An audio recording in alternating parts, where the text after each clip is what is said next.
Rapaz, esse jogo é brabo. Certeza que quase ninguém nunca ouviu falar sobre ele. A Dino originalmente publicado como um jogo de browser, como Clique Jogos, Free e esses sites aí. Mas que anos depois foi relançado na Steam pela sua criadora, a Pixel Jam, como um jogo próprio. Me lembro de chegar da escola e correndo pro computador do meu irmão para jogar esse jogo e passar horas seguidas sem parar. Apesar de sua ideia simples, mas que não deixa de ser da hora, ele consegue nos prender do início ao fim, que é uma coisa que bastante jogos por aí de hoje em dia não consegue fazer. Muito isso por causa de sua gameplay ser extremamente viciante e divertida. E não se deixe enganar pelos seus gráficos, esse jogo consegue passar com bom trabalho a ideia de como realmente foi a extinção dos dinossauros. Caótica e desesperadora. Mas antes de chegar nesse assunto, eu queria falar também sobre outros aspectos desse jogo primeiro. Vamos falar só um pouco sobre os controles desse jogo, que são bem simples pra falar a verdade. Você pode pular, andar pra frente e pra trás e agachar. A ideia principal desse jogo é você correr pra frente toda hora escapando da extinção, mas nada impede você de voltar em alguns locais pra encontrar alguns segredos e coisa e tal, assim. A maioria dos segredos desse jogo vão variar desde easter eggs até finais alternativos, mas o que mais comum que você vai encontrar são ovos de dinossauro, como ovos de T-Rex, Giganotossauro e tal. Ovos esses que você coleciona, e colecionando você ganha troféus, ganhando troféus você desbloqueia conquistas. Como eu disse, esse jogo tem a aparência de ser simples, mas é executado de uma maneira tão da hora assim que dá gosto de ver, sabe? É muito satisfatório encontrar alguns segredos desse jogo, tipo, você entra num lugar secreto assim, tapado, que você não consegue ver sem querer, daí você entra no meteoro, encontra um ovo, em uma caverna você encontra um final alternativo. Isso é bem da hora. É algo que incentiva o jogador a explorar ao invés de só seguir em frente. Agora eu quero falar sobre o ponto mais forte desse jogo, pra mim pelo menos, que é a gameplay. Mano, esse jogo se passa 65 milhões de anos atrás, no final do período Cretáceo, na extinção dos dinossauros. Esse jogo consegue executar isso de uma maneira impressionante, apesar de seus gráficos. Coisas como meteoros caindo no horizonte, o céu piscando de repente vermelho ou branco e o cenário de trás mudando conforme você vai avançando mais no jogo. Tudo contribui para que você fique imerso nesse jogo e de uma certa maneira ele consegue fazer isso. Os eventos que acontecem ao decorrer do tempo acabam dando realmente a impressão de que o mundo está acabando e isso é um ponto extremamente positivo que esse jogo consegue fazer. Coisas como meteoros caindo na sua frente consegue transmitir uma sensação grande de impacto, até mesmo conseguindo te desorientar algumas vezes. E o legal é que isso vai acontecendo aleatoriamente pelo mapa. Muito isso se deve por causa que o jogo tem cenários procedurais. Significa que cada vez que você resolver rejogar o jogo pela segunda ou terceira vez, o cenário nunca vai ser igual. Coisas como campos, florestas, cavernas, nunca vão estar no mesmo lugar onde você jogou pela última vez. Isso não é uma função exclusiva somente do cenário. Coisas como os animais também vão mudando conforme você vai avançando. O jogo possui 11 animais, mas somente 9 deles são interagíveis. E eles são o Stegossauro, o Triceratops, o Pterossauro e o Velociraptor, que é o nosso protagonista. Além de ter também mais um, que é o Parasaurolophus, mas que também só aparece lá pro final do jogo. E o legal é que alguns animais até podem ser devorados para te dar um boost de velocidade, como pássaro, minhocas, largatos e até mesmo mamíferos. Algumas coisas como plantas também podem dar esse efeito, existindo até mesmo animais que podem te dar alguma ajuda, como o Pterossauro e o Parasaurolophus. Animais como Saurópodes e Anquilossauros também aparecem no jogo, só que eles são somente algum objeto do cenário. Um outro ponto forte desse jogo é a sua música. Muito isso porque elas realmente te dão uma sensação de apocalipse, sabe? Mas de um jeito meio diferente. Vou passar algumas aqui e vocês tirem suas próprias conclusões.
Todo o ambiente, as músicas acabam criando uma sensação meio de desespero, sabe? De você querer ir mais rápido que puder. Por isso, cada parada que você dá, cada lugar que você fica preso atrás de dinossauro ou num buraco, acaba dando bastante agonia. Agonia e medo do que está vindo atrás de você te pegar, que é a extinção. Ficando preso em algum local e vendo a tela lentamente se tornar vermelha e preta enquanto a música começa a se apagar, sendo substituída pelo som de terremoto, destruição que está vindo atrás de você, é realmente algo bem desesperador. Como eu tinha dito, esse jogo consegue ser simples, mas efetivo em nos divertir e nos fazer ficar imersivos com todo o ambiente ao redor. O mundo desse jogo parece ser vivo, tem vida própria, se você me entende. Muito isso deve ser ao fato dos desenvolvedores tentarem colocar o máximo de detalhes nele. Coisas como chuvas, o cenário se degradando conforme você vai avançando, e até mesmo um modo noite. Realmente mostra que os desenvolvedores tentaram colocar o máximo de carinho e esforço nesse jogo, lembrando que antigamente ele era um jogo de browser. Só é legal saber que os devs colocaram tanto esforço em um jogo simples de plataforma 2D. Sem contar no conteúdo que eu não mencionei antes, como você poder customizar seu próprio dinossauro, campanhas extras, sabe? Outros tipos de história, que possui apenas 3 histórias alternativas, pra falar a verdade.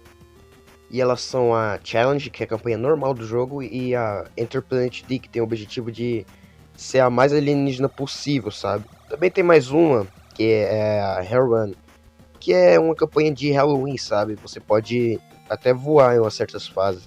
O legal é que cada uma tem sua característica própria, sabe? Elas são únicas, bem diferente uma da outra. Mas a que eu realmente queria citar aqui é a Interplanet D, que tem 2 fases específicas que eu acho as melhores do jogo, pra falar a verdade.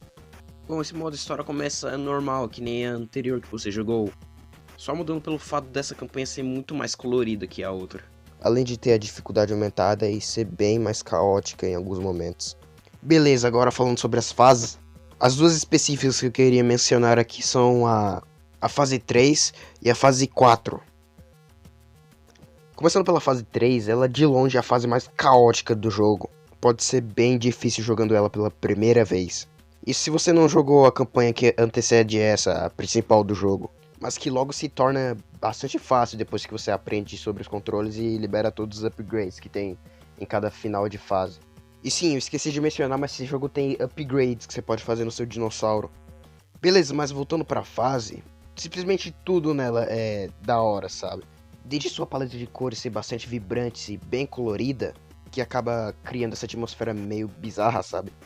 Misturado com os meteoros caindo de fundo e todo o ambiente caótico que esse jogo tem, além do número excessivo de pterossauros que tem nessa fase, como você pode ter percebido. Sem mencionar também esses pterossauros vermelhos, sabe? Meio que pegando fogo, que se encostarem em você acaba te levando pra trás junto. Esses desgramados, sem contar com essas bolas de fogo e pedra que fica caindo do céu, que fica te enchendo o saco, sabe? Sem deixar você avançar. Como eu disse, essa fase pode se tornar uma das mais estressantes do jogo quando você joga pela primeira vez. Mas conforme você vai jogando mais e mais, ela vai se tornando cada vez mais fácil. Sem contar que essa fase tem bastante pteranodons, diferente de outras fases. Tem muito mais do que o resto do jogo. E você pode usar isso simplesmente pra passar a fase inteira sem fazer nada, sabe? Ah, qual é? Jogando assim não tem tanta graça, né? Beleza, agora falando sobre a outra fase. Essa agora se passando de noite. E só por isso eu a considero uma das fases mais bonitas e a mais assustadora do jogo. Apenas por um simples fato. Essa fase não possui nenhum tipo de música. A única coisa que você vai ouvir é o som do ambiente, sabe? O som dos meteoros caindo, o som dos animais. Mas se tem uma coisa que me fez tremer na base, é que, já que essa fase não possui nenhuma música, o único som que você consegue ouvir é o som do ambiente, incluindo o som da extinção. Bem atrás de você. Tudo é tocado de fundo.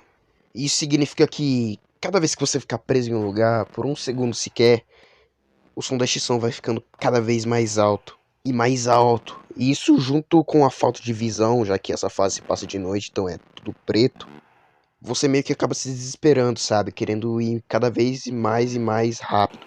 E isso principalmente se você tá jogando pela primeira vez. E mano, pra um jogo desse naipe, assim, 2D com essa ideia, conseguir nos dar medo é coisado. É coisado. Bom, eu definitivamente recomendo você dar uma olhada nesse jogo. Isso é claro, se você se deixar guiar pela sua gameplay.